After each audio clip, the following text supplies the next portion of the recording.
jelly time. Peanut butter jelly time. Hi, today we're going to make a peanut butter and jelly sandwich. It's peanut butter jelly time.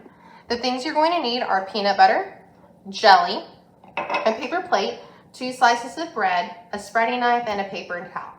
First thing, you're going to take a piece of bread and you are going to get as much peanut butter as you'd like on it and spread it from side to side. Kids, if you're doing this by yourself, make sure you have adult supervision or permission. I like to clean my knife by using the paper towel. Next, take your next piece of bread and getting your jelly.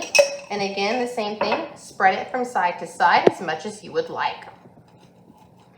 Now you're ready for your final step, which is bringing the peanut butter and the jelly side together. Once you do that, press gently, making sure you don't squeeze too much so it doesn't ooze out to the side.